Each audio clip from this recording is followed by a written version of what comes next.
Mr. Chairman, I know there are a number of people from the Plastic Bag Committee that they weren't on the agenda, but they've been sitting here patiently during the debate, so I don't know if you want to take them out of order or Swap. the swap area. Yeah, I Okay, assumed that swap that was area, somewhere okay. here on the agenda, but we hadn't gotten to it. You did, you're right. You did confuse me, yes. I have two hats. Okay. You got many hats. Sure, we'll jump right to that. I don't see you guys on the Yeah. agenda. Oh, all right. We're still about 3 or 4 items away from you, but please. I'd like to thank the Board of Selectmen for allowing us to come this evening and speak about the swap. My name is Nancy Irwin, and I guess I got volunteered to be the volunteer to come up here and speak. Basically, I wanted to give you like an outline so you can follow my talk of what I wanted to discuss tonight. Number one, I wanted to talk about pre-volunteer swap versus the current swap. I'm very excited about the current swap. I wanted to mention some positive comments and some negative comments that we have received from the general public. I wanted to list off the 6 swap rules that are here, and if anybody would like a copy of this, do any of the volunteers out there have a copy that could be passed out? And then the fourth thing is the meat of why we're here, which is to discuss 2 confusions at the swap area, which are signage and enforcement of rules and regulations.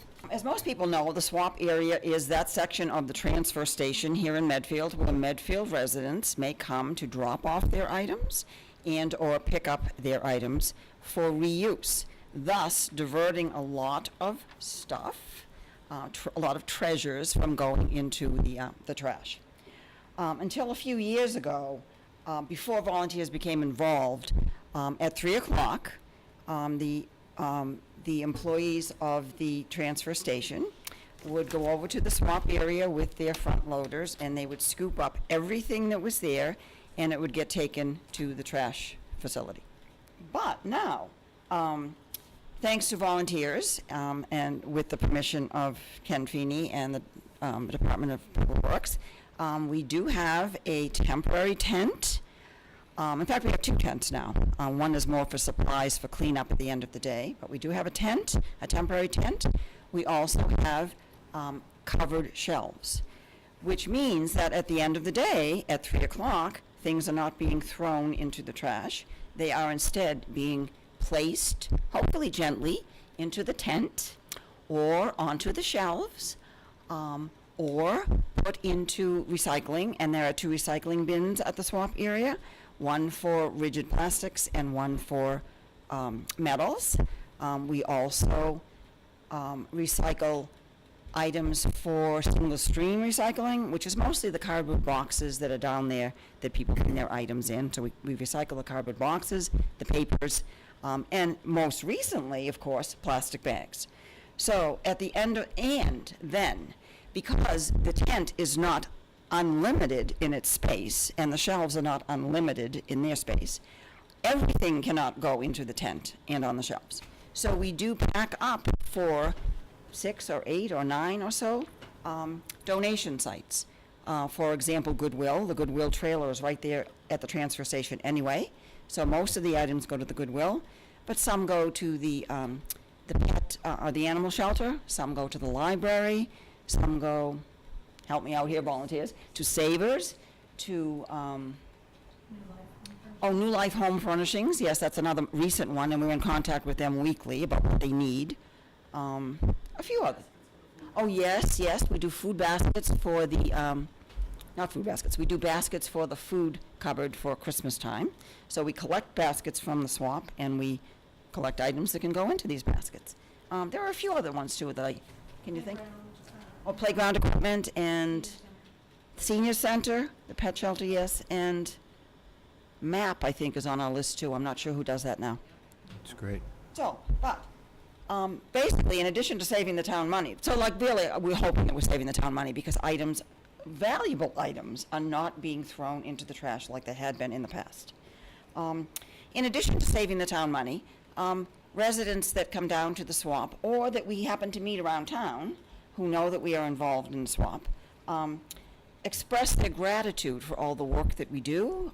We attempt to clean up the area. If something gets broken, gets swept up, gets thrown away. We try to keep it safe down there, especially for children. The children's toy area is at an area the farthest away it can be from the parking, so it's close to the shelves. So we have it sort of like kind of like a little playpen, sort of, but not really, where they can come in there and they can look for the toys, and they express their excitement, really. They tell Dad, "Oh, Dad, if I can only take one thing home today, could it really be this? Because it's the most beautiful thing I've ever seen." It's not just dads, it's grandfathers too. Oh, yes, yes. I'm down with Okay, a lot. Okay, okay. Okay, so we have gotten a lot, and we have gotten a lot of positive comments, even when we're not at the swap itself, but like when we're out and about in our daily lives and people know. So they tell us that they're really happy with the way things are, especially the things that are not getting thrown away. Of course, we have gotten some negative comments as well. Over the years now, people are telling us that they are not coming down to the swamp, that they are not bringing their items down there because people are parking there all day long, or people are trying to take all their things out of their car and put it in their own car, or for whatever reason, we're getting a few negative comments. And I do believe these comments are also coming to the town hall, especially to the Department of Public Works.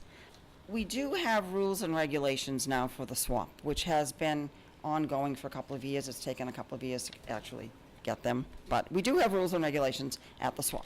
So, because people were complaining about these things, really. It's not that we're doing rules and regulations just because. So, one of them is that items may be, that the swap area closes at 3 o'clock. Now, this was a sign that was there even before we volunteers became involved, because like I said, at 3 o'clock, the transfer station attendants were coming over and taking the things away, so they wanted it closed at 3 o'clock. An additional rule is that drop-offs need to stop at 2:30. Now, these two rules are necessary because it takes a lot of time to clean up. At the end of the day, we volunteers don't just go happily home and leave everything sitting there. The items need to be put in the tent, need to be put on the shelves, need to be put in recycling, need to be taken to the donation sites. It takes a long time, sometimes until 4 o'clock. Even though the swap area closes at 3, the entire facility closes at 4, and sometimes we are still there until 4 trying to do that. So here's where I'm putting in my plug that we need more volunteers, especially at the end of the day. A third rule is that the parking limit is 30 minutes per day. In the past, it's been 15, but that's going to be a discussion. Okay.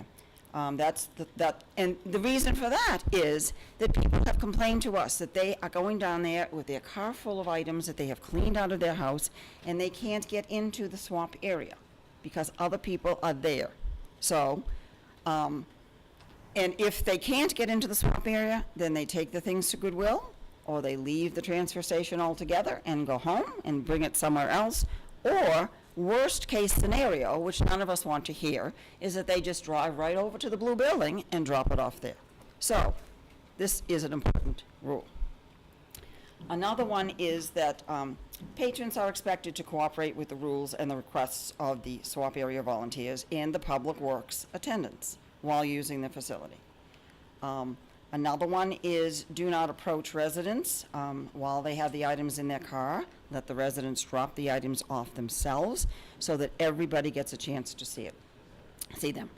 And then the last one is that the volunteers and public works attendants have the discretion to refuse or allow items. Now, an example of this one would be items that are not accepted at the swap: hazardous chemicals, mattresses, TVs, and other CRTs. An exception to that, though, might be that we might decide that we would want to take a mattress, because at that New Life Home Furnishings, when we talk to them, if they say, well, we really need mattresses, gently used or new, then we will take mattresses with the understanding that they come down that day and get it. So that's what we mean by, possibly allowing some discretion.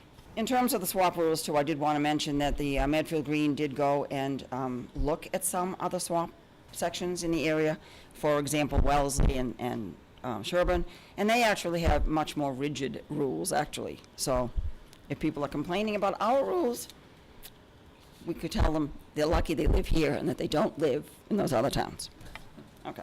So now to get to the meat of this whole thing, there's two confusions now down at the swamp area. The most recent Town of Medfield transfer station policies and regulations. Now this is the one from 2011. Another one is being printed and will be available soon. But in the meantime, according to this one, it states, now this is Department of Public Works transfer station policies and regulations.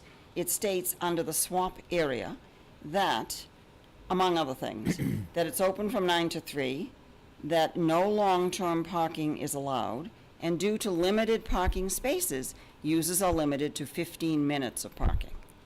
And I do believe there are, how many parking spaces did we think?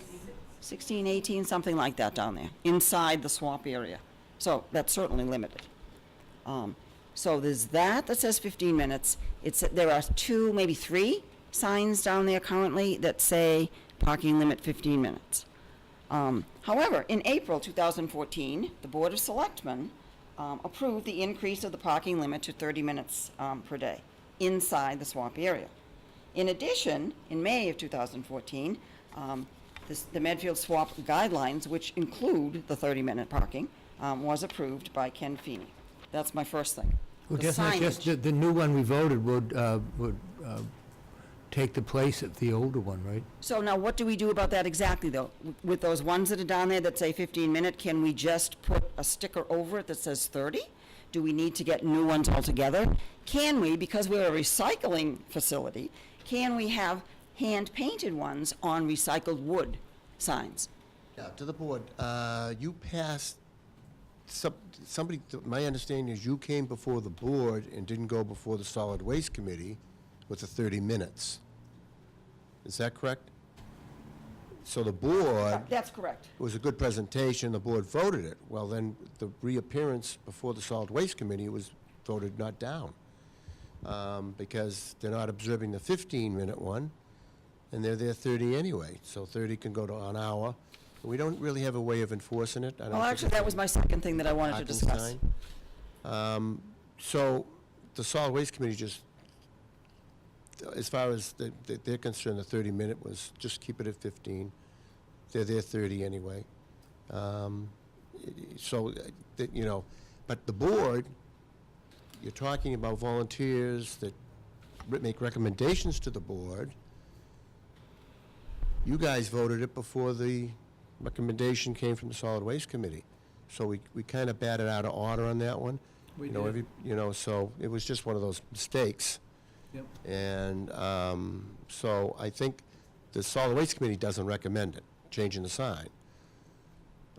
So I just, you know, so here we are in a dilemma, okay? So personally, do I care one way or the other? You know, don't care. And I'm just an average, ordinary citizen here in Medfield. I don't understand the workings of the town hall, so I have to say that I guess was my fault. The reason it was done, though, was because I was under the understanding that signs were going to be made in May, early May, and that's why I asked if you could approve it to be 30, since we're having signs made, we wanted to have approval. I didn't really quite know how to go about getting approval. So that's my fault, I guess. So we, I'm a little confused. Are you saying the committee is against the 30 minutes? They want to keep the 15-minute parking there. That's being violated now. So I'm sure the 30 minutes going to be violated. What's the point? I guess that's what they were saying. What's the point? well, could I finish this? Sure. I mean, let's go ahead and finish before your we decide anything presentation. like this. Okay, the reason that 30 was proposed was because it seems like now that the swamp section is very organized, if somebody comes in with their car full of items that they want to drop off, and if they are indeed dropping them off themselves and not having someone come and help them, I mean, we would help them if they asked us, but we don't want other people helping them really. It may take 30 minutes for them to come in, park their car, put the sports items here, put the furniture here, put this here, put that there. Also to wander through the swamp area, which is very organized now, and they may be looking for a fishing rod. So now they know where to get the fishing rod. They get to put that in their car. They might take a few minutes to chat with their fellow townspeople, it may take 30 minutes. That was the reason, but it's 30 minutes once a day. After that, they take their items home, and then they can park outside. Okay, so that's number one. Do you want me to get on to the enforcement issue? Why don't you complete your whole presentation? Okay, all right. About enforcement of rules and regulations at the transfer station. Article 4, Section 31 of the Town of Medfield bylaws does concern the transfer station regulations. And it reads as follows, quote, "Transfer station regulations. Any violation of the Town of Medfield transfer station regulations," which I'm assuming includes the swap, "in any one calendar year shall be punishable by a fine as follows. First offense, $25, second offense, $50, third offense and subsequent offenses, $100. This provision may be enforced by any officer of the Medfield Police Department or by the Superintendent of Public Works or his designees." End quote. So, I guess we need clarification on that. People down at the swap area, when we ask them nicely to please move their cars because it's full here now, we can see cars lined up there that want to come in. They're saying to us, it's not legal, it's not in the bylaws, that we have no right to tell them to do that. Police officers on site are also saying they didn't think that they could give parking tickets. Is this really a parking ticket issue like it would be if you parked on a public street? Or is this part of the transfer station regulations and not needing to have a meter maid down there, not needing to have somebody chalk their tires? That's what the police officers down there are telling us, that they don't want a meter maid down there and they're not going to chalk the tires. So, but is it really a parking issue, or is it one of the regulations here that can be enforced? So then the question is, if it is, how does it get enforced? If it is, what do we volunteers do to help you enforce this? Well, we were there last Saturday, and there was a man that was parked continually in the front section with the 18 parking spaces. And we asked him if he could just move. We weren't asking him to leave the swap area. We were only asking him to park down by the Goodwill truck to allow, there were people backed up asking to try to get in, and they were very frustrated. They couldn't get in. We were just asking him to move his truck, and he said, "You're kicking me out." We said, "We're not kicking you out at all. We're just asking you to please move to behind, by the Goodwill truck so other people can get in here." And he said that it's not in the bylaws anywhere that I have to move and I can stay here as long as I want to stay here. And he wouldn't leave. And the police officer saw that he was there an awful long time. He walked up to him and he was arguing with him. He's saying, "It's not in the bylaws." And the police officer said, "Well, I can ask you to leave, or you can leave on your own." He said, we said, "We're not going to get into a discussion here." And it became, you could tell the police officer was getting frustrated with him. And so we're trying to keep from that sort of thing happening. And if we can come up with some sort of regulations, and we don't want that swap area to turn into that situation. Yeah, nobody does. That's but- not what it's about. Yep, That's not right. what we're about. And But it if is- there's some Yep. signs, possibly signs that are, town signs that state the regulations, you can point to it and say, we're not making these up on the spot. This is the Anything more, Nancy? No, that was it. So, that's really our dilemma. Are they in the bylaws? Can they be enforced? So, And how do we go about getting the signs made? Those are the two issues, really. okay, I've got a procedural dilemma for you, which is I agree with Ken that I think that you guys should be going to the Solid Waste Committee before you come to the Board of Selectmen about this. Okay, It's interesting for me to hear about all of this, because I like the swamp a lot, Okay. and I believe in what you guys are doing a lot. But personally, I think that the Solid Waste Committee is sort of in charge of the transfer station with Ken, and that it makes sense for you guys to take all of this to the Solid Waste Committee and try to work it through with them. okay, one dilemma we have on that is they're not meeting now until September. We can meet before September. Oh, you can? Yes, there's no hard rule about that. Okay. We will, Can- we may not have our chairman, but we will meet before. Can I ask a question? Forget about any of the new rules. The existing the existing regulations state 15 minutes. So how is that enforced?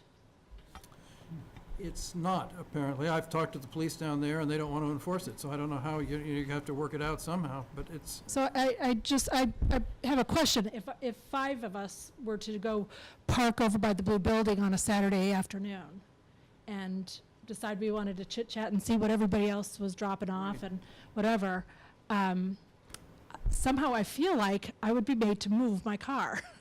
And I don't know how it's Probably right. different. I'm sorry? I bet that's probably correct. So who has the authority to make me move my car? And do they have the same authority at the swap? I think ultimately it'd be the police. Now, the way the regulation is worded here, it's either the police or the superintendent or his designee. Or his Have the designees? authority to issue these citations. Who's a designee? It's gonna be the employees is what it was intended for. The problem is, and exactly the issue you raised from last Saturday is why we've expressly told our employees not to enforce those provisions, because there are altercations and their employees, and their main objective when they're at the transfer station is to keep people moving in front of the Blue Building and keep things moving. I'm concerned about having my employees in altercations, and we've asked them not to do that. That leaves the police to do that, and, you know, Well, is there something it's that hard to could, do the 15 minutes. It's hard to do 30 minutes. It's hard to do But- that. well, it, It is a- really, the majority of people, when we say, you've been here longer than 30 minutes, there are cars trying to come in, will you move? A couple of people say, well, why are you picking on me, or are you going to ask everybody else? It's like, yes, I'm going to ask everybody else, and they do move. It's just a few people that are giving us a hassle. And I spent time down there last summer with you and observed some of that. And it's a similar issue to what we're having with the dogs in the cemetery, that it's just a few people that are Mhm. taking a really nice Mhm. kind of organic community project and really making us enforcement and put rules and regulations and kind of taking that fun community spirit out of that. And I think that's what Megan and I have been trying to work the last couple days, you know, after speaking with you, as to how to fix that without being, you know, so heavy on enforcement and kind of putting that fun back into the whole swap area. But maybe one enforcement would solve the problem. Like, maybe the enforcement shouldn't be money, because that's hard to collect money from someone. The enforcement might be, if you don't obey the rules and regulations, you will have to leave the swap area and cannot come back again for 2 weeks, say. I mean, is that a feasible thing to be done? And do you Or think, enforcing them coming back. I guess we're still trying to work out, from a policy standpoint, how to do that enforcement. How do we keep them from coming back the next Wednesday or the next Saturday? And the other thing is, Without a how, no- without a legal notice of disinvite, correct me, Mark, without a legal notice of disinvite, they would be able to come back. and so why can't we get a legal notice of disinvite? We can do that if the selectmen would like to do that. And I guess our feeling is that we spend a lot of time down there, a lot of energy, even a lot of our own money down there, working very hard, and then we don't need to be abused, I yeah, guess. we don't want to lose the volunteers. wanna You lose the guys are volunteers, worth yeah. your weight in gold, and to Yes. have a few people wear you down, so you say, I'm volunteering. Many other things I can be doing on a Saturday than down at the swap. So we don't want to lose you. So I don't know what. I would suggest you set up a meeting with the Solid Waste Committee as soon as possible and see if there's a way that you can work it through to a workable solution. It's a problem. I know that because we have trouble citing dog owners for not I know, dog I know. bylaw. I mean, there is a person down there at the transfer station on Saturdays anyway, so he would certainly be able to not allow the offenders to come in on Saturday if he had this legal document, I guess. Well, that was another thing about the signage was, Yes, but we need to talk about the sign, yes, so look, going back to the signs then, so can we make our own hand-painted signs? I would I think you Well, need to go to the again, solid waste committee and have this discussion. You probably could put, like they do down the cemetery, where they have the maps where you go through the cemetery, put one of those little boards with a plastic box in it where you have the regulations in and say regulations are available. What are the grounds for notice to disinvite, Mark? Are there grounds, or are they? It's just one more case where ultimately you end up having to have a fairly strong case, because you're going to end up one way or the other in front of a court. So you need, the starting point is it's public land, so the public at large has general access. So it needs to be a fairly compelling case. Somebody would really have to have a history of creating disturbance in order to support the issuance of the notice of non-invite to begin with. And then But I once it's think- issued, then it becomes a trespass if they are in disregard of that letter on the property, and then it becomes a police matter. But you know, is what, as you said, what if 5 people did stand at the windows and refuse to move their cars? How would you get them out? If a police officer comes over to me and asks me to move,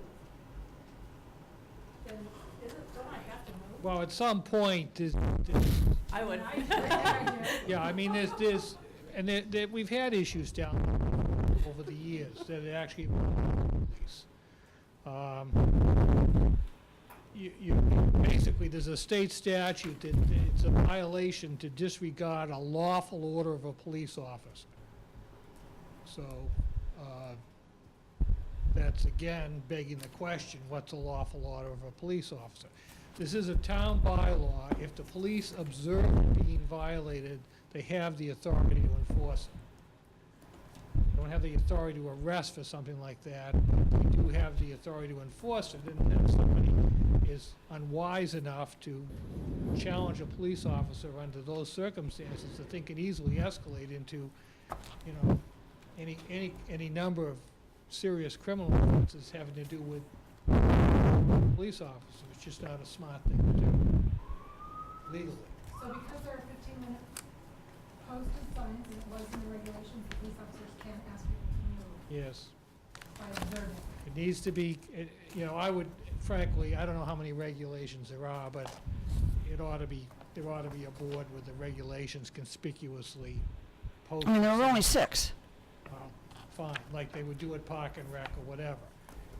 So they're clearly there, so they're on notice coming in. It should be near the entrance, so that people know coming in what the rules and regs are. It's fine to have it in a pamphlet. Should clearly conspicuously post on the property what's permitted and prohibited. There are clear signs, parking signs. And The 6, Always been told to clean. So the 6, yeah, the 6 the 6 rules. are not, they're not posted down there now. The one about, All trans- 6 of them. all 6 of them. The first one about closing at 3, the second one, it drop off at 2:30. The parking limit, yes. That, do not approach residents, yes. I don't know if the other 2 are. You know, Does the solid waste committee have any money at all that they could make a sign? Do you have a budget? We've got a grant, bought some signs with, we have money in the budget to buy signs with. What we have is, solid waste we don't have a budget, it's solid waste budget. Would it be possible to have a sign with all 6 of the regulations made? That seems, If we go to the solid waste committee and we go to the board of selectmen's vote. because Mark seems to be saying we need to have all 6 posted. so we need to go to the solid waste committee first, and then come back to you? Yes? So how soon can we do this? Well, let me work with Megan on setting up a solid waste committee, but usually in the past, once you present to the solid waste committee, the solid waste committee can send a memo to the board of selectmen, you don't have to come back, and they'll just Okay. say, we're recommending this, please vote this. Okay. They'll save you one meeting, and I'll work with Megan on setting up a solid waste committee meeting in the next week or so. Okay. Well, to stop the confusion, do we need to vote to rescind our 30-minute vote? Why don't we wait and hear from the solid waste committee as to what they want us to do? That's fine. So the 30 minutes are what's in effect right now? Well, 15's what's in effect at the moment in this. 15's in, well, I don't know. Well, the 15's Board of in- Selectmen voted 30 30, minutes at our yes. meeting just before a town meeting. I don't think it really matters right now until there is a vote of the Board of Selectmen, because we're not enforcing the 15 minutes, or we're not enforcing the 30 minutes, so enforcement mechanism, I don't think it really matters whether you rescind it or not. Okay. Okay. The Board of Selectmen did vote. The Board of Selectmen did vote. Did vote, yes, just before town meeting. But It's he's not. saying it's not being enforced either way. The solid waste committee would determine whether or not it gets enforced. They'd recommend to the select. I think we'd have to find out what our rights are to enforce it. We bylaw, someone. There's no difference here than, as Mr. Peterson alluded to, dog bylaws or any other bylaw of the town. You have fines set out in the bylaw for violation, and the town has an option as to how that gets enforced. You go down to district court and take out a criminal complaint for the fine, which brings up what Mike said on an earlier discussion tonight, that the district court is not high on their priority list. Alternatively, there's a statutory provision which we have adopted that allows ticketing. And the two things about ticketing is there needs to be a stated amount, which there are fixed amounts here, and then you need to designate who's a ticketing agent or agents, and that's where it indicates not only the police, but the DPW and the superintendent as designee. So they could be issuing tickets, but again, now you're getting into manpower and shortages and priorities for, we don't have a lot of people walking around doing that. And then the concern also becomes, in terms of volunteers, even if you designate them to do it, I think at one time there was an issue with senior work-off down there and putting seniors more or less in harm's way because a few people were confrontational. And so that doesn't work well either. Well, you're only talking about a few violators here. And I just think if it was done once, I think if one person was fined, I think the word would get around, and I don't think they would want to be fined. I don't think other people would want to be fined. I mean, I don't really know, but I think if it was done once, Brian McSherry. Saturday is the busiest day there for the swap, is that for correct? the most part, although actually Wednesdays and Fridays are getting to be almost as busy. Okay, Saturday is the one day there's a Police officer there, on site. yes, correct. Okay, my experience is that most police officers resolve far more conflicts without issuing a ticket, handcuffing anybody, arresting anybody, any of that. They're just their skill of conflict resolution. Would it not be helpful to have, at least on Saturdays, the officer that's on site at least address the issue and speak with the offenders, however many or few there are, and just remind them of the laws? There may be some that will argue the point and say, you can't make me do that. I'm not suggesting that anybody gets pushed around or anything gets beyond the point of conversation. But if, Mary Pat, if I understand you correctly, when the police officer did speak with the gentleman last weekend or the weekend before, ultimately he did move, correct? Okay. Would it Yes. not be helpful to at least empower that police officer or remind him that it's okay to have that So does conversation he- and ask so- people to move? So does he, according to Article 4, Section 31, does he have the authority to ask people to move? If that's a specific transfer station, Greg, that's separate and apart from whatever else we have for parking regs that apply somewhere else in town. Yes, and it is specific to, It's there 15 minutes. yes. It's specific to, it's enforcement of rules and regulations at the transfer station. Why don't The I- interim before, I mean. So like between- tomorrow, for between now example, and he when won't the be there board tomorrow. meets, the solid waste committee and everybody, and they go with Why that. don't, let me make a suggestion that I will invite the police chief to our solid waste committee meeting as well and have a discussion with him and talk to him about this. Okay. He can be there as well. Okay. Okay, so how soon will we hear from you as to when the meeting might be? Give us a couple of days to put something together. Okay. Melanie Vagnini, I just wanted to say, as sort of on addition to what Brian said there, that the other day, if the officer, when the guy was giving him trouble, if he had said, I do have the right to tell you to move, it's part of the regulations, and if, in the bylaws, if you are violating regulations, I actually have the right to fine you $25 for the first offense. So it's not, he's not necessarily saying he's going to, but that he has the right. So even telling that one guy that I do have the right actually to, according to the bylaws, to fine you for this, maybe the guy backs off, maybe the guy next time is gonna park outside. That's, but the police officers, I don't think actually even realize that part of the bylaws necessarily.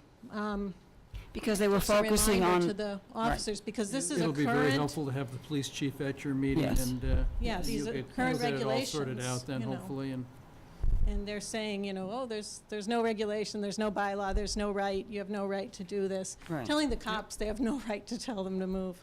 Well, and I know the police officers don't want to enforce the parking either, because I've had Right. that discussion with So, them. but the question is it really a parking thing, or is it a enforcement of rules and regulations of the transfer station? It's one of the 6 rules. It's not a parking thing. And see, the police, that's what the police were telling us, that they couldn't enforce it because they can't enforce parking on a non-public, Absolutely correct. But again, if it wasn't clearly posted. yes, okay. It is clearly posted for 15 minutes. Chris, why don't you try to have the meeting on a Tuesday or Thursday, because usually we have it around 10 a.m., and that's usually when Mark Yeah, is here. we'll try to have it next week. Thank you very much. So it would, excuse me, it would be helpful if it was not a Wednesday or a Friday because those are swap days. So could we possibly meet on Monday, Tuesday, or Thursday? If We'll possible. consult with you before we schedule the Thank you. meeting. Thank you very much. Well, yes. And thank you all, you volunteers, for making the Thank swap you. such an excellent place this year. And you are saving the town a bundle of money as well, so thank you so much. Well, we love the place, and we don't want it, to be ruined by a few. Next step is to figure out how to make the swap year-round. Oh, only if you can come up with volunteers to help out. And heat. The winter Yeah. crew. Back on our agenda again, the Mr. resident... Chairman, just on that, because I actually asked that and the interdepartment communications come up, that was just one part of it. I just raised that issue because I had some concern of how one department notifies the other department if there's something that will impact that. For example, I think we had an excellent opportunity. As you know, the aesthetics and sidewalk committees come up with the idea to follow the Pound Street idea of a sidewalk where you have the small border of brick that now has been reinforced in front of soon-to-be Brothers Marketplace.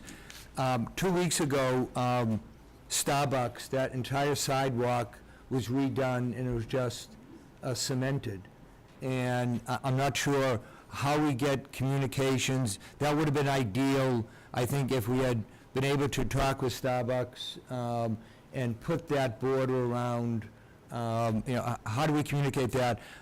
Police Chief Meany put the, because he's in charge of painting the lines down Adams Street from West Street to West Mill Street, and that whole area now is going to be repaved by Columbia Gas. He said he had no idea that was going to happen. I'm just raising, what can we do to improve communication so one board knows what the other's doing, that we can help each other on that?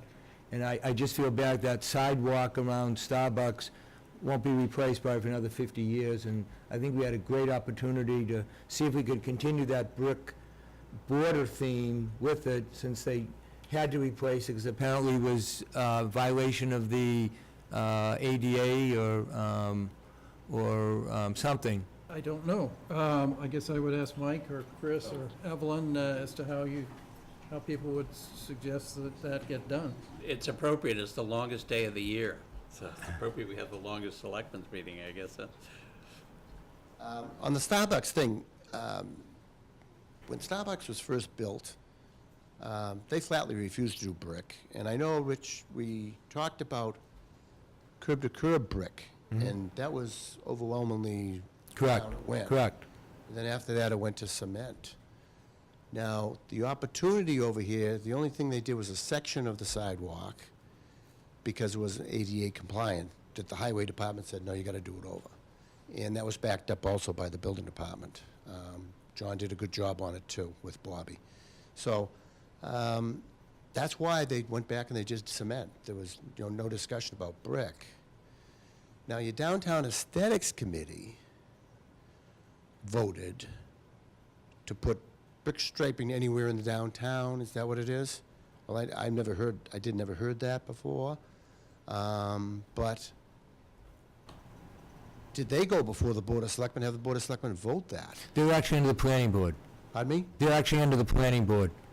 You also have two... Planning board. They're planning So the board. planning board's gonna put it in their sub-rules and regulations? I'm not sure. This is, I can see the lack of communication. Right, so I'm trying to just raise that. What can we do to make sure that we don't get into this position I again? think, Pete, you were around long enough to remember we voted a cement sidewalk district. Have you been long? No? Well, I can tell you. Michael's been around long enough. Yes, I didn't tell you when we had macadam roads. Dirt. Yeah, dirt roads, yeah. We still have one or two. I think what that was, the selectmen at one point, several years ago, voted to have cement, or as my brother would tell me, bituminous concrete sidewalks in the center of town, and then asphalt sidewalks beyond the center of town in the outlying areas. That was what the policy was, voted by the board at the time. And then brick sidewalks, or I think were wherever we could afford them, basically.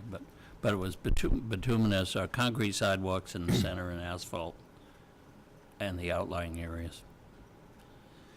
I just think if indeed we're going to go with the border like we have on the former Lords area and along Pound Street, I just thought we missed a great opportunity to have it done there. We have 2 members of the DPW on that aesthetics committee as well, of course, you know. I know Bobby was not making too many. Who was the second member? Ed Hinckley.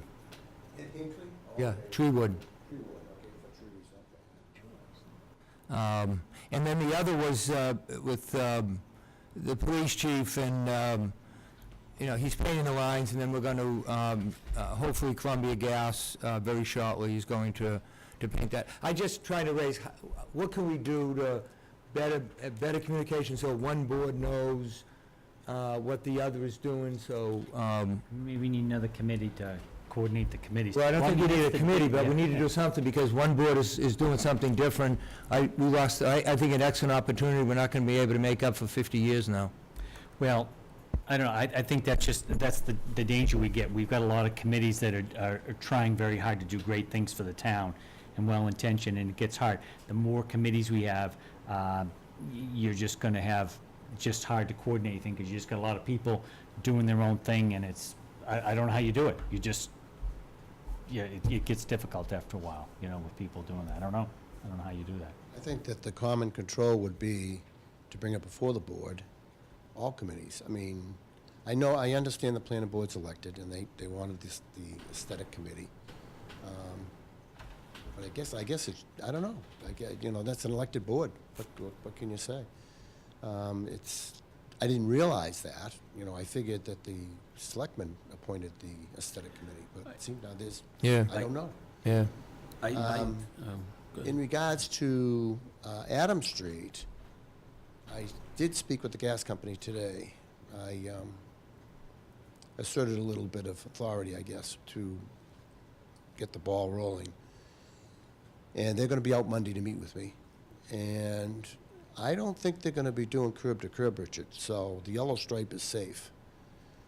They're going to be just doing the infrared to fix their trench that has gone down, which is, they didn't go across the street. They have no cross trenches. Up at the other end of Adam Street, they had cross trenches, apparently, so was a big difference. I went down there today. Their trench is in bad shape, so I think that's what you're going to get out of them. But unfortunately, on my stone seal list, I have it for stone seal, Adam do? Street. You have Adams Street, yeah. So there goes the yellow stripe at that point.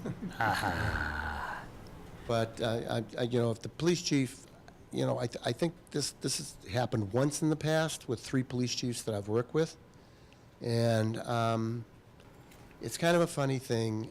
I'm trying to get road projects going. My road projects are lacking, and a police chief has a decision to make. Night driving on these roads, high-speed road, I'm going to stripe it. I've got to do Get it. it done. But on the main roads, I generally do Chapter 90 state money, and if I'm too late with my project and the police chief makes that safety decision, I just pay for it with the Chapter 90 funds. We just grind it up, and I know it sounds like it's a waste, but there is public safety involved. And down on Adams Street, I'm sure that's a dark street, and he wanted a dividing line, and he made that decision. And the weather, he hasn't had any weather to paint. I haven't had any weather to do any work either. So, you know, yeah, it happened, but this is twice. This is twice in 3 police chiefs. I mean, I think that if he's going to stripe, if he gave me notice, Because my projects are kind of like, okay, this one's gonna go, this one, I'm thinking Spring Street and North Meadows Road, but I'm thinking of that in July, probably, it's gonna happen probably late July, and it could even be in August, but it's, see, that big window like that, it's just, And you have weather and a lot of other things yeah. that can I make it. mean, he could tell me he's striping streets, but I may not be able to keep up with him, so, but it's only happened twice in 3 police chiefs, so, and, yeah, I'll talk to the chief, but we can work anything out. It's not really a big deal. I think the big deal is getting the gas company out and getting them to fix up their stuff. I told him the punch list, too. He has to do the punch list with all the gate boxes. And he said he gave that to his distribution man, so I don't know if we've got that punch list available. Richard, your punch list? Gas company punch list? When you were walking around, you made a punch list? For the Columbia Gas? Yes. Well, Bobby had mentioned, I think there was 5 or 6 of the areas that they didn't fill in, they had dug out. That was right along Main Street. I haven't checked to see if they've He actually, was surprised, yeah, I haven't either, but he was surprised that, I didn't know where they were. He was surprised that they weren't done because he gave that to his distribution manager. But anyway, he's coming out Monday, and we'll meet with him. We'll go over Adams Street, and, so oh, so you think they're just going to pave where the trench was? where the trenches are, because they didn't go across the street. And plus, I'm going through with stone seal. When they're done, you're gonna go over that? Yep. Okay. I think in terms of the other item, probably you need some formal adoption of design guidelines. If, for example, I'm not sure we've ever, has there been a vote that any sidewalk in certain areas should have the brick edge, or that was just an experimental? Well, it was a vote of the aesthetics committee, but my only point was that if we had begun that, it would have been good if there was some communication, because I think Starbucks would have gone along with Starbucks doing might that. have, but Mr. Salvatore wouldn't have. I'm sorry, I missed the beginning of your discussion, we were just finishing up the recycling.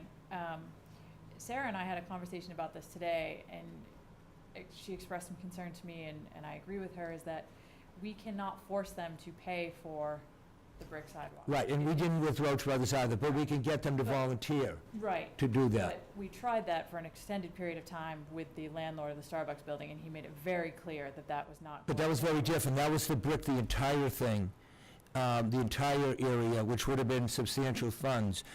By using this, which was a compromise to get away from the brick, to have that border, which we now have coming down to the center of town, I don't know, but I think I see that parking lot filled every single day over at Starbucks, and I wouldn't be surprised at all, just to do that brick trim, that Starbucks would have gone along. We don't know that, and we won't know that for 50 years now, but my only point was, there was no discussion, was there a way we do something somehow to try to see if, before we do something, to check with another board, and I don't know what the answer either to that is, but I just thought we had a great opportunity maybe to have that done. I don't know if that would have gone through or not. That was my only point. Well, they weren't replacing the whole sidewalk, they only did a little section. Well, it was a So, huge section.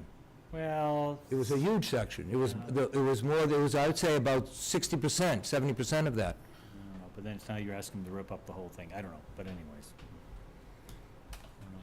But I don't know, and, there are things, for example, on that need to be worked out too. What do you do in a driveway crossing? Do you have the brick strip, or do you just stop it at the driveway?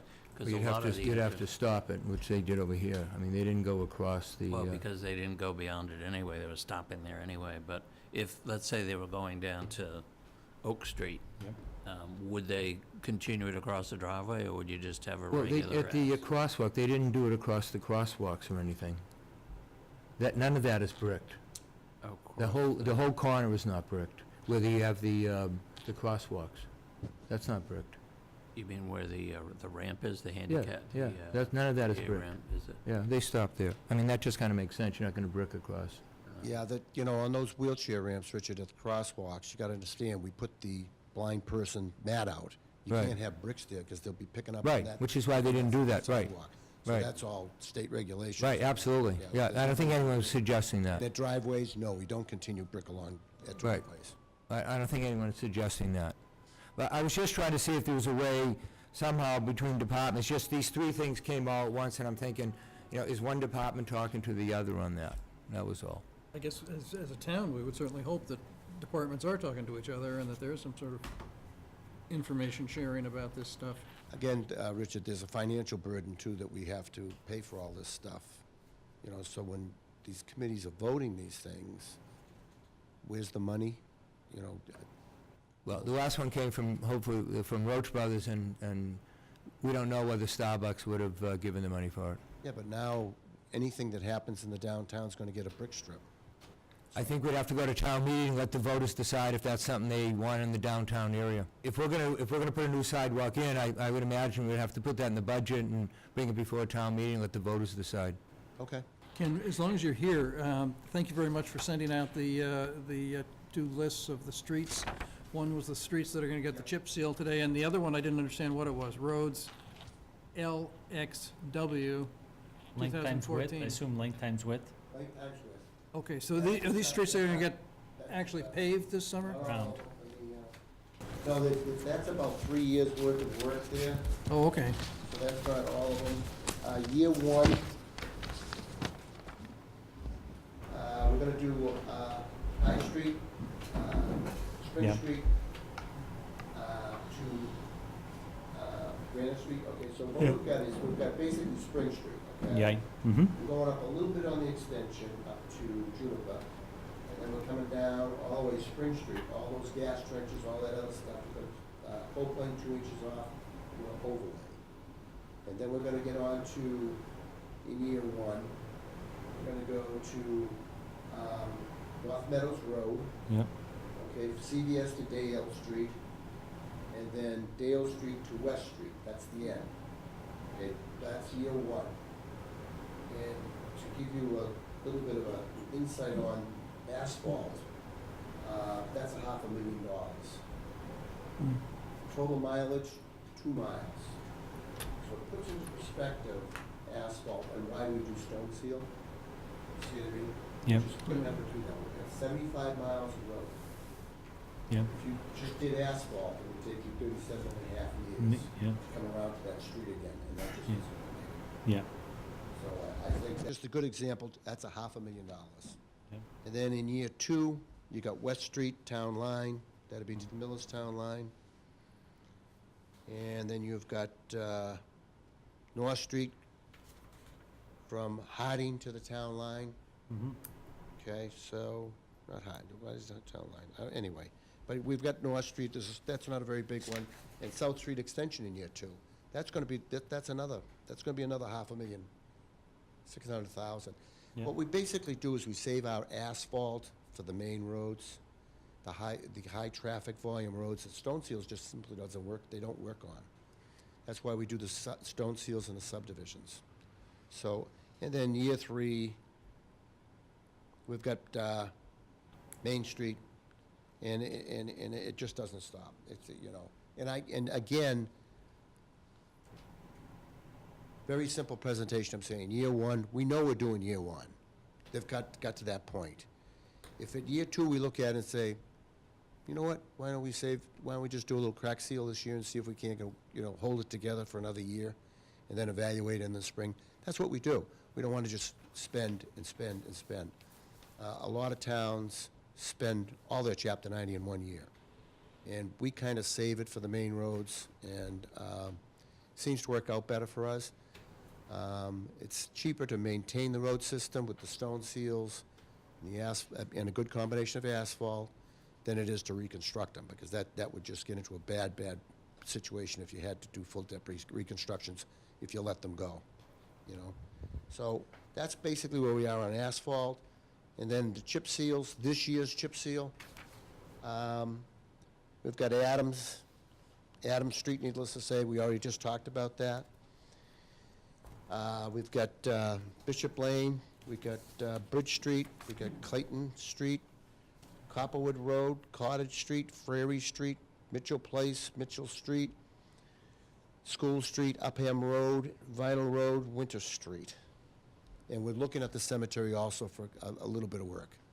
So we'll see what, you know, if we can get some, if we have enough, yeah, we want to do the cemetery a little bit, okay? And then on the copy you faxed to us, Ken, you wrote in Hospital Road, or someone wrote in Hospital Road after the water main. Yeah, that- that's, no, Hospital Road is water main, okay? It's just a Okay, note, it's not the it's a note chip to seal. myself. What's gonna happen with the water main is there'll be a trench. The trench will probably be, 5 feet wide. The first year, they'll patch it back to full depth. It'll be like a permanent, Yeah, and then it'll Permanent. settle. and then after that, they'll come back, they'll grind 2 inches off and go curb to curb with asphalt on Hospital Road where the water main was. Because you're gonna have cross trenches too. Ken, would you be willing to come back in sometime this summer and give us like a lecture, an education on how to maintain the roads?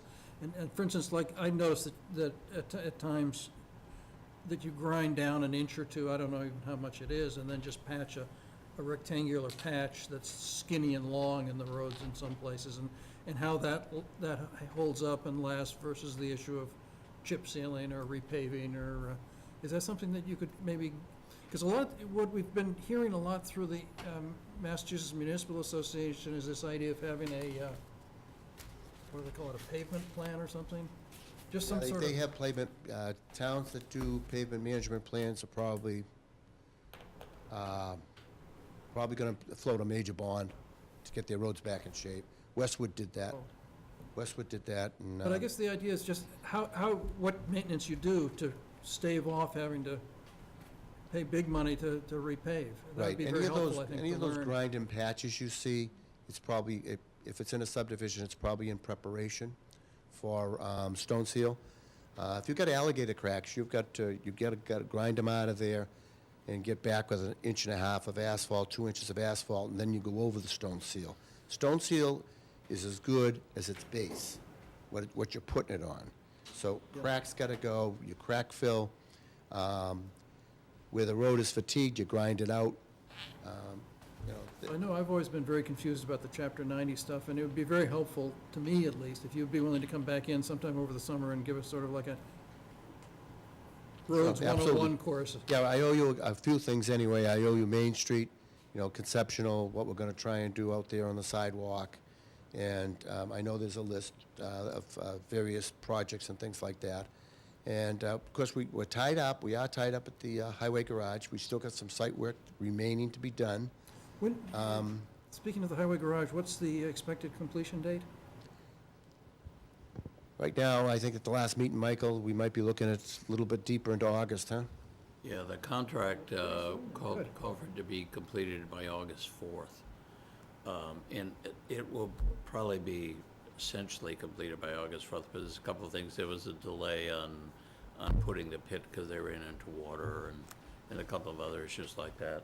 There's a moisture problem on the office wing, but for the most part, they're coming along pretty well now. It's, they're putting the tile in the bathrooms, and they've got most of the plumbing, electrical, and working. Looks good, it looks very good. Really good shape, so. Good. We're also trying to work out something on temporary rental space for the police station, too. I think we have a solution that'll save the town quite a bit of money on that. Right. Well, we'll wait to hear about that then. So maybe we need, if we can get back to our agenda, so we can finish at some point before tomorrow.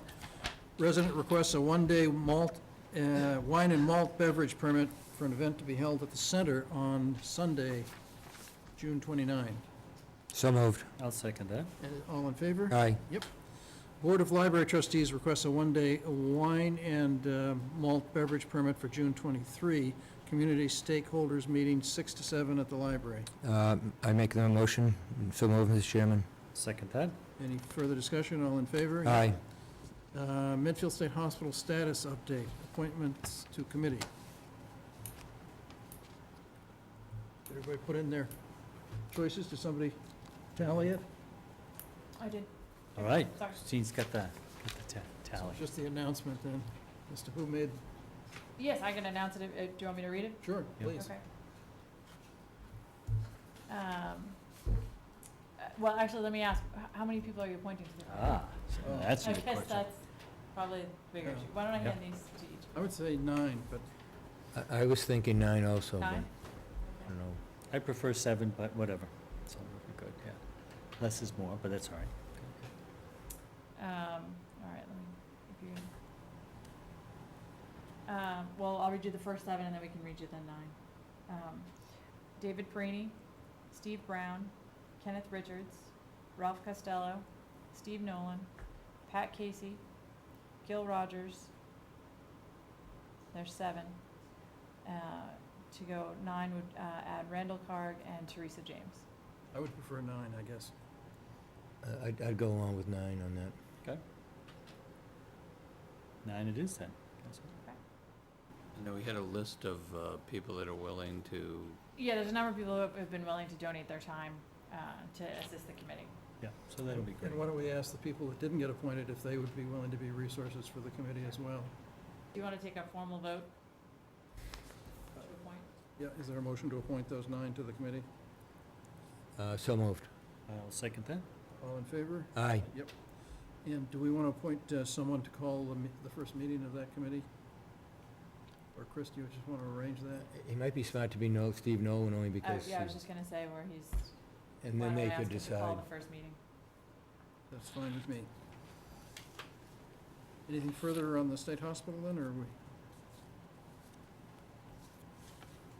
I guess we're, Yeah, just to let you know, I was hoping to have, John O'Donnell does, when we have our quarterly meeting, John O'Donnell does a summary, and he didn't have a chance to get it to me today, just to give you an update of everything that happened. But we did have a quarterly meeting last week, and we are trying to coordinate between water and sewer and DCAM in terms of removing some soils that we need to at the water tower. Mhm. We're trying to work through that process now. Good. okay. And I see there's a fence around the Odyssey House, so that's probably on its way out. That should be down within the next 2 weeks. Great.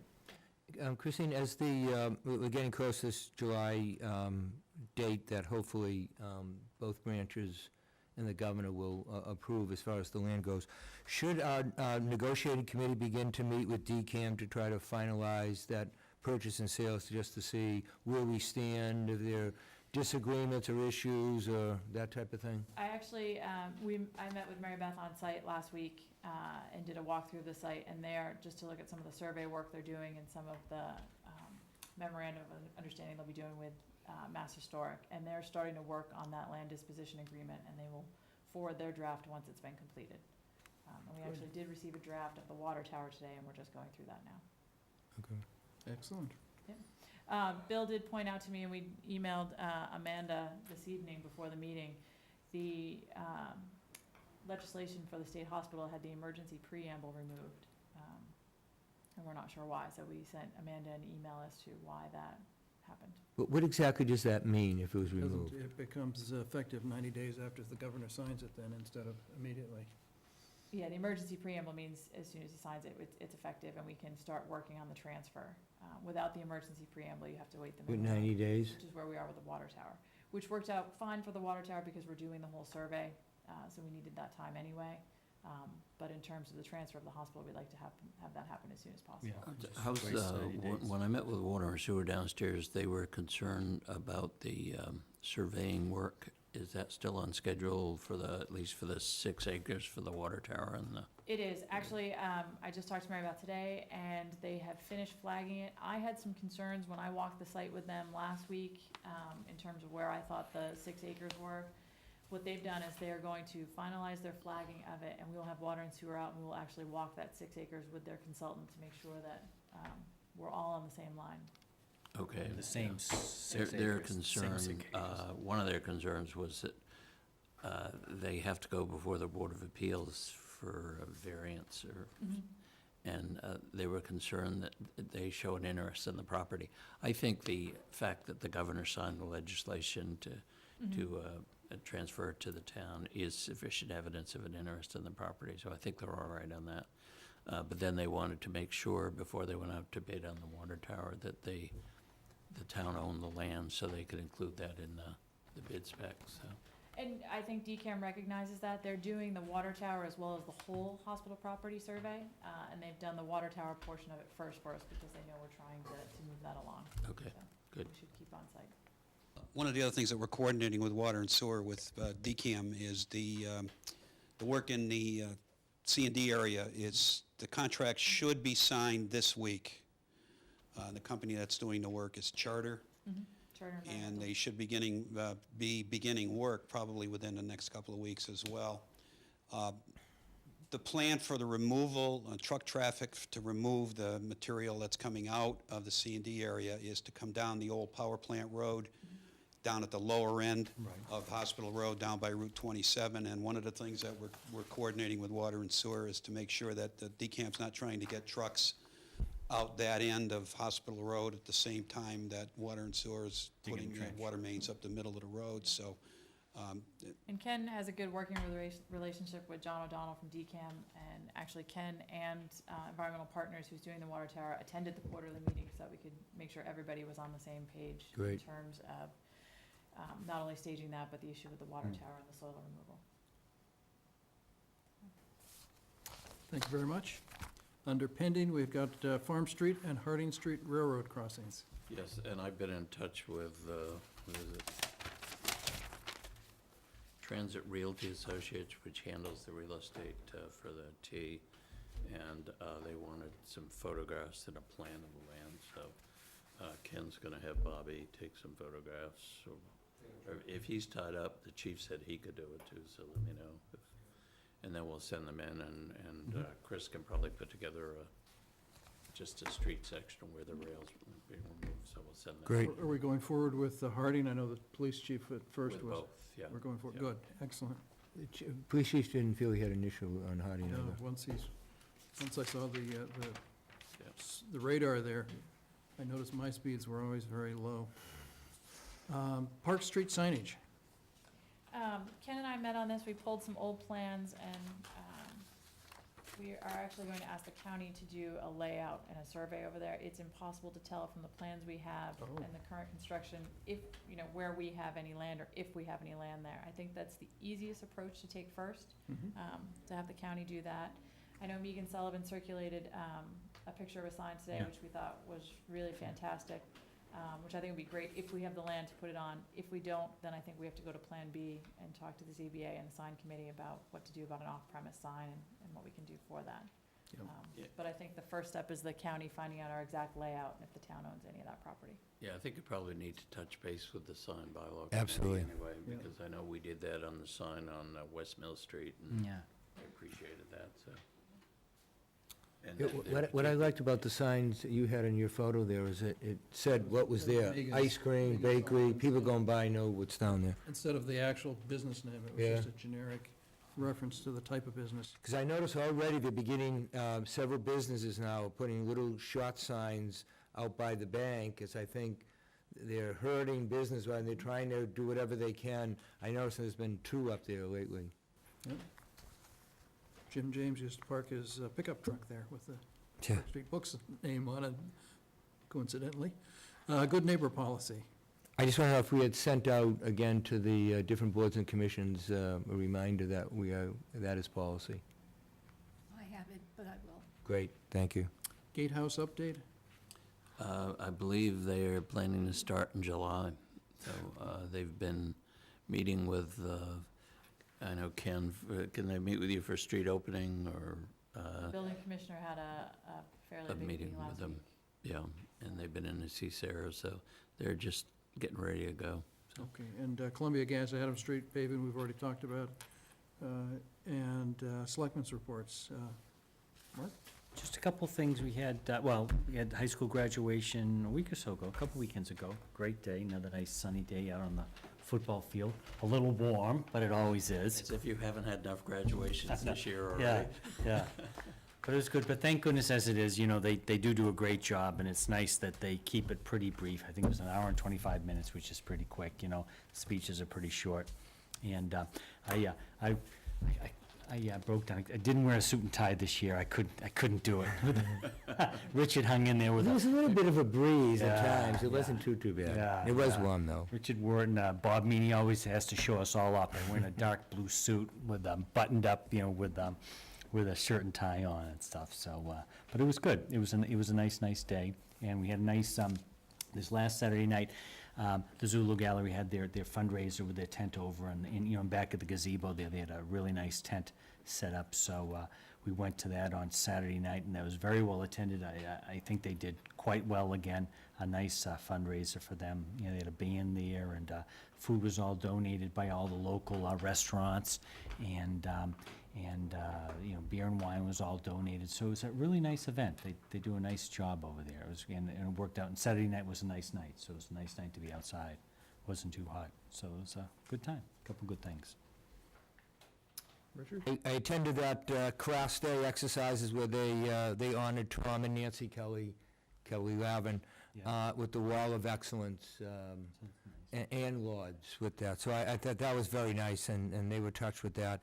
As Mark said, I was at graduation. I was also impressed with the student speakers. Almost all of them thanked the town taxpayers for giving them a great education, which I thought was nice for students to do.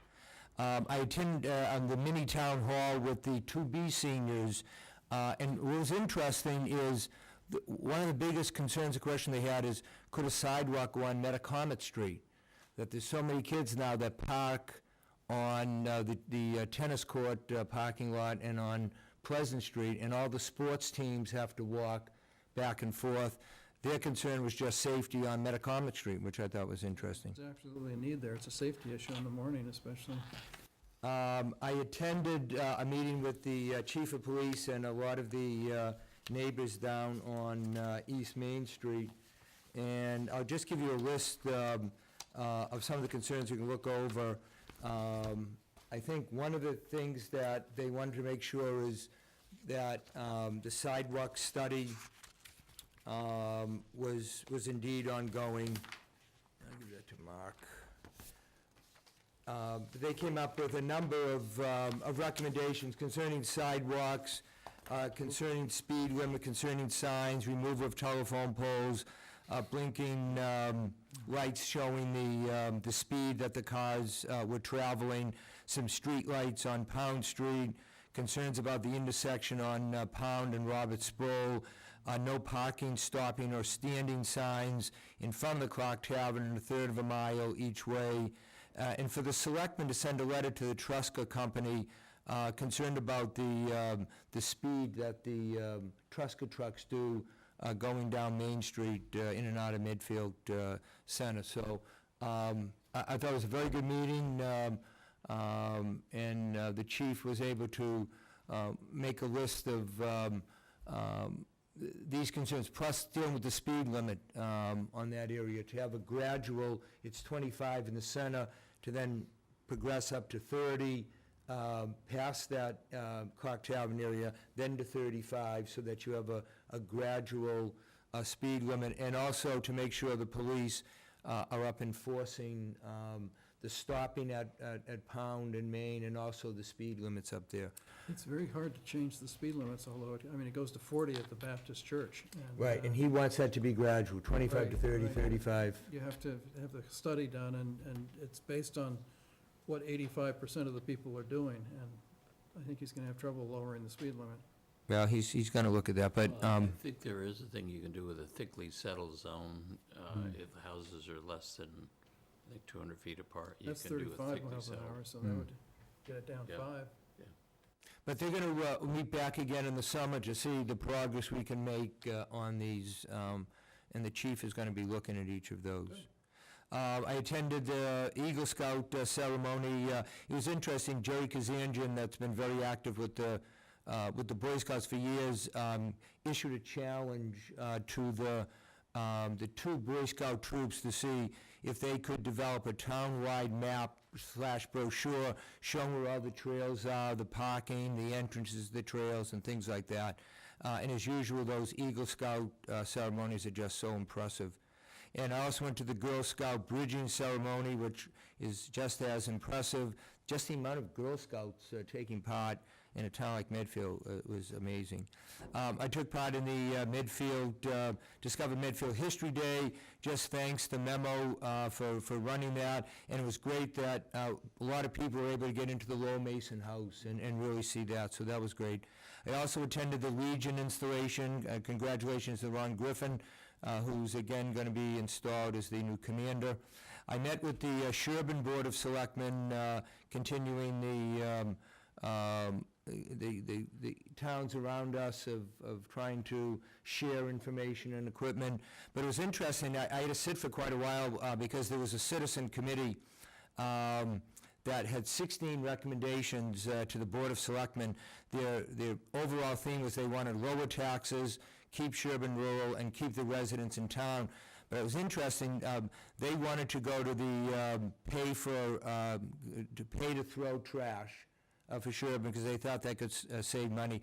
They wanted to grow and sell Christmas trees commercially on a town tree farm. They wanted to sell town water, which I know you've mentioned before. They wanted to establish a town store selling related town memorabilia and have it run by high school students. I thought it was interesting. And to form a farm committee to address issues of expanding and encouraging horse farms, dairy farms, and farming on town land. So I just picked up, it was interesting. A lot of the things we talk about, I think the other towns do as well. So they were very enthusiastic. They too are going to have a citizen on that. So far I've gone to Millis Selectmen, Medway Selectmen, the Sherburne Selectmen, the Walpole Selectmen. Next week I go to the Westwood Selectmen. All have been very enthusiastic about having a member on that board. I have Dover and Norfolk still to go to. I would like to see if this board would recognize and invite, it might be hard because many go away, but the boys lacrosse team are the state champions, excellent lacrosse program we have. Congratulations to the coaches and the players on that. And it might be nice if we invite them in. That's not just the school thing, that's town-wide, statewide, they are state champions on that. So maybe at our next meeting, if we can get them in, I'd like to invite them in and just congratulate them. Sure. And I will stop there. Just, do we have an update on what's happened with the cell tower in the Evergreen Way area? What's the latest on that? I have some alarming news, but why don't you go first? Well, the last we heard, the Dover Sherborne School District Committee had a meeting on the 10th of June, and they had notified butters. And after some discussion, the general consensus reached by the other concerned residents in Dover was that if there were going to be a cell tower anywhere in that area, they would prefer that it be on the school property so that the school would get the revenue. And they voted to put out an RFP. So they're working on an RFP. The next item that's going to happen there, the next event is on June 30th. The planning board had scheduled a tour of the site, starting at Evergreen Way, Spring Valley Road, and going down to look at the site. And then roughly an hour afterwards, I think at 7 o'clock, the planning board was going to meet again on the siting. So that tour is at 6 p.m.? Yeah. Now, what I don't know is at the planning board meeting, the proponents, or if you will, the people who are looking to put the tower up there, their lawyer said that he would give permission for approval for Dover to put out an RFP, but they would have 45 days or whatever to get it out, and this was like back in early June, so I don't know what's going to happen. I think they're probably going to require some action on the part of the planning board to get an extension so that the RFP can go out, because they haven't written the RFP yet and issued it yet, so. If the lobbyists get their way, it won't matter. Yeah, so I understand, yeah. There's a bill that's already passed the House. I called Representative Garlick's office, and I've also called Senator Timmelty's office, and I believe you just emailed them, Pete. There's a bill that's already, it got tucked in the economic development package as an amendment, and it would virtually strip local communities of any authority over cell tower locations. It would, the only requirement, as I understand it, would be that you would have to comply with the state building code. Other than that, you're free to do whatever you want. No zoning, no setbacks, no height regulations. It's open the doors and let them come in anywhere they want. And our House of Representatives has already passed this, Just like no sweat. and it's before the Senate now. They snuck in, there was no roll call vote on that. They attached it right in and then just Forced, slid it right not- through. no, Yeah. And this is gonna be an appalling abuse. When they start slapping these towers up everywhere, and the legislature, well, I didn't vote for that, nobody voted for it, but it went through. So, I think we need to ask our legislators to come in and explain what's happening with this, It's, it's a it's very good terrible. idea, jeez. All this work that those people have been done, Yeah.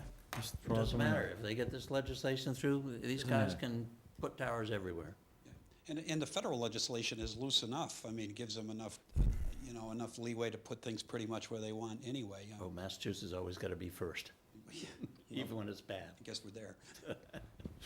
So the one question that I guess I had on the cell tower proposal in Dover is whether or not the town of Medfield might want to issue an RFP for putting a cell tower on our water tower that's going to come in June. There's another issue that's come up in connection with that, I think we have to be very careful of. When Georgia Gleavis was the treasurer collector, was sending information into bond counsel and her financial advisor about the bond sale she talked about earlier in October, they called back and they wanted to know what the rental income from the cell towers located on top of the water tower would be over the life of the bond issue. And they indicated to her that if it exceeded 5% of the value of the bond issue, then the bonds might be tax exempt, might be taxable, which would raise the interest rates probably a couple of percentage points. So we have to look into that first and find out, perhaps, if we can eliminate anything in the water tower that is in the design of it that is to facilitate the installation of cell towers, then none of the bond proceeds would be used for private purpose. It would all be used for public purpose. Now, if it were just 5% of the value of the work that was being done to facilitate it, it wouldn't be anything. I understand it's only like $50,000 to put some conduits inside the central tower. But if it's 5% of the income of any leases over the life of the bond issue, well, currently we don't have any leases on that water tower. But if you put out an RFP and you start getting it, and 5% doesn't take a lot. It's this roughly $6 million bond issue. Yeah. We get probably about $115,000, $120,000 a year in income on the Mount Nebo water tower. So let's assume you got Yeah, but that's multi, right? How many do we have in Mount Nebo? 3. Let's assume you got $100,000 a year, which is less than we're getting on Mount Nebo. Over 20 years, that's $2 million. That's a third of the So you bond just- issue. Yeah. So, we have to look into that a little bit more carefully so we don't jeopardize the Well, tax exempt status. It'd be good to look into it sooner than later, because there is a business opportunity with this company looking to locate their cell tower Yes. in Dover, and if we could offer them the Medfield water tower, I think they'd prefer, because it gives you much broader coverage area. It's got that much in height and location. David Maxim and I talked after the original ZBA hearing in Dover, and David assured me that there are now these temporary cell towers that come in on a truck, basically. And so that you could drive it up to the Medfield State Hospital site, and you could have Yeah. that temporary tower there for the year that it would take until we built the water tower. But Yeah. obviously, they're gonna locate that cell tower somewhere in that area pretty soon, and so the business opportunity is gonna disappear, so. Well, that's and it why I won't, say it'd be as I better to get said, it done sooner than if later. this legislation passes, it doesn't matter. They can put them anywhere. Yeah, well, maybe, but as I say, if, Somebody wants to make a quick buck, stick them in their backyard, stick one in their backyard. It's gonna be that ridiculous with what they're proposing. And I guess my final thing is, any update on the Norfolk County spraying, the trustees not letting, I haven't heard, they but gonna work together? we did have a request that came in this morning. I was just gonna say, the bees. From the bees. Norfolk County Mosquito Control would like to conduct an experiment as to the impact of pesticide application on bees. And what they are proposing to do is locate a couple of beehives on the site of the old landfill and to spray around it and to observe the behavior of the bees over a week or two. And they've asked permission to locate a couple of beehives on top of the old landfill. Now, the problem is, we had beehives up there, and one of the neighbors across the street complained and said that the wife was in terror, and they were allergic or something, and they had to go in the house, and they couldn't use their outdoors because the bees were flying around. And you made remove them from that site. I don't know whether, in light of the importance of bees and the problems they've had with bee colonies dying off, you want to make an exception to Norfolk County to allow that for a couple of weeks, to locate a couple of beehives up there, or whether you don't, but they've asked permission to locate a couple of beehives up there for experiment. It's fine by me. I mean, if it's just a short-term type thing, I think we would understand that if it's a couple of, whatever it is, it's not gonna be permanent. so that I think, given what I've read about the death of bee colonies, it's probably anything they can do to, Yeah. Can we maybe just let what is that along the Bradstow area? it's one of those houses opposite. Can we just let them know that, what is it, a 2-week period? Yeah, I believe so, yeah. That for a 2-week period, because of extraordinary circumstances, that we're gonna go ahead and do that. Yeah, sure. And what about just, are they talking to each other as far as the spraying goes? As far as I know, they are talking, but I haven't been Okay. invited to any discussions, so I don't Okay. know if there's progress being made or not.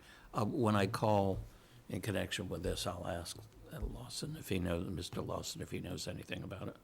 Okay, that's all, Mr. Chairman. I would just mention that there, as a result of the discussion about trail maps that occurred on the internet, somebody pointed out to me, it was Rob Gregg, actually, that David Lafreniere has mapped the trails in Medfield. David was the president of Medfield Forest and Trails, and he apparently borrowed the town GPS gizmo, according to Rob, and walked the trails. And if you go to David Lafreniere's site for Friends of Medfield Forest and Trails, all the trails in town actually are already mapped. Excellent.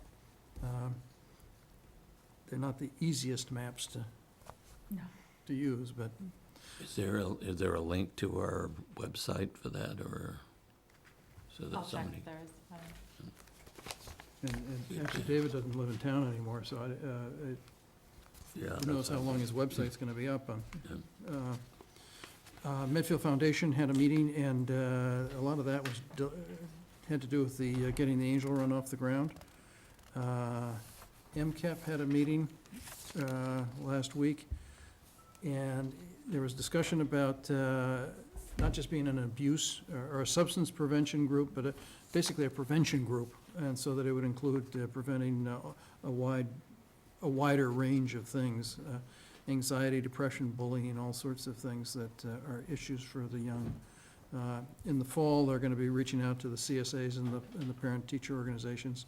They're going to be at the parent information nights in September. Looking to start up a monthly newsletter to get information out to people.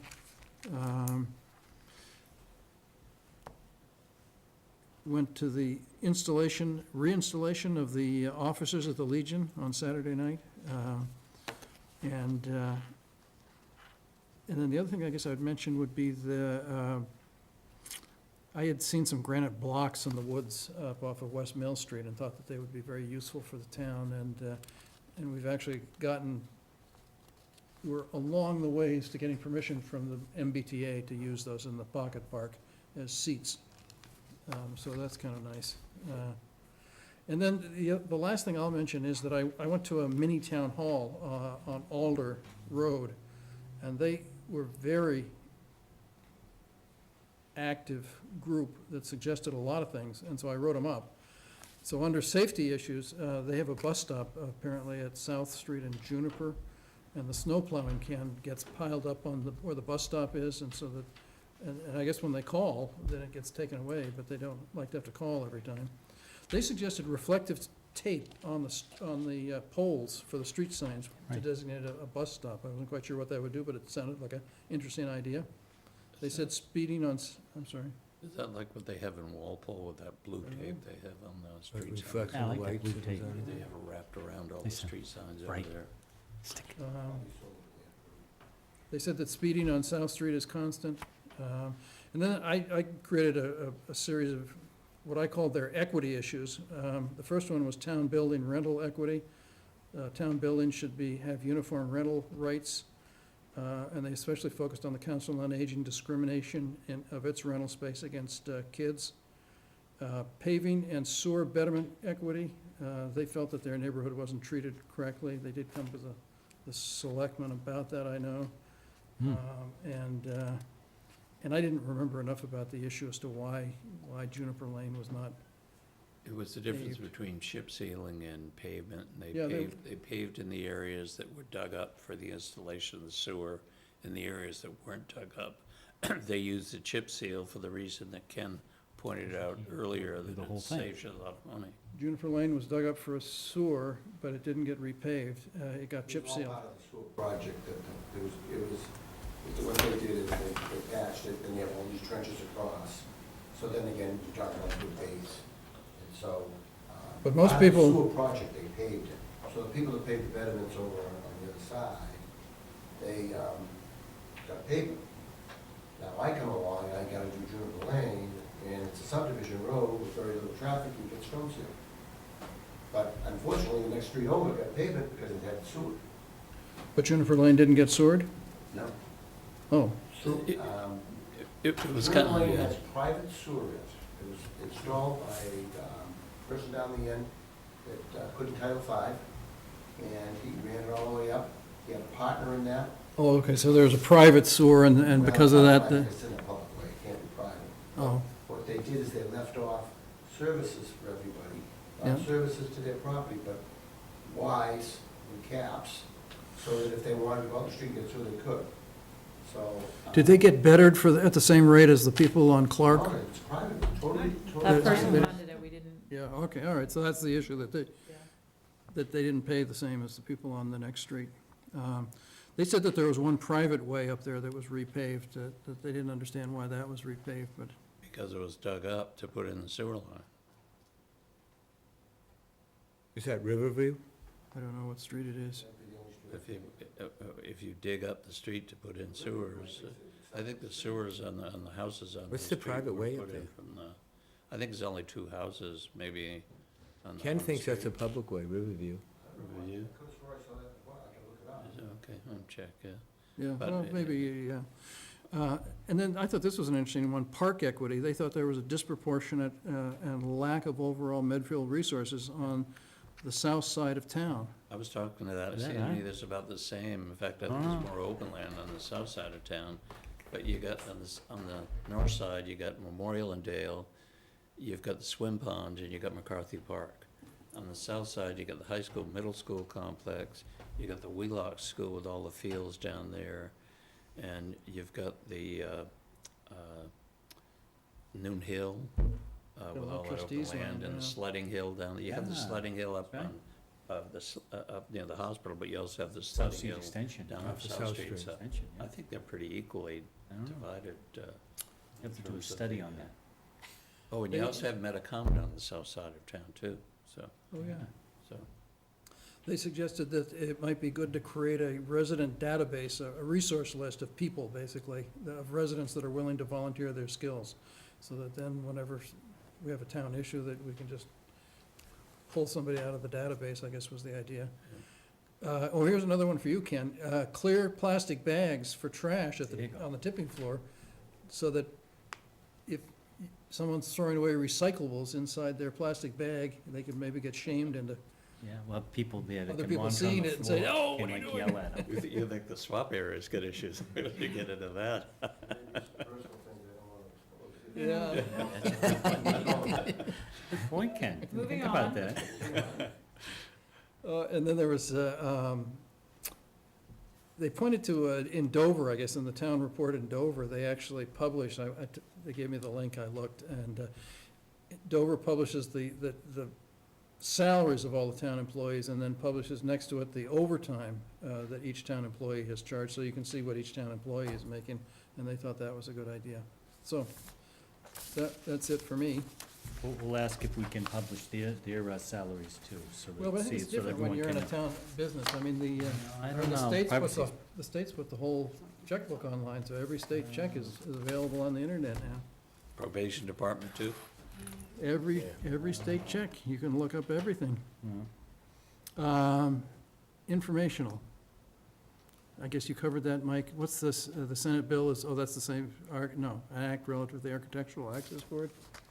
Yeah, that's just, that they're asking, the Architectural Access Board wrote to every city and town asking that they support amendments to the, well, it's in Senate Bill 1869, which would update the Architectural Access Board rules and regulations to bring them in line with the federal legislation, so they were asking that we call our representatives and support it. Okay. Anything else? Chris? I guess we're done then. Thank you. Hi, I'm Jeff Marsden, and you're watching Medfield.tv.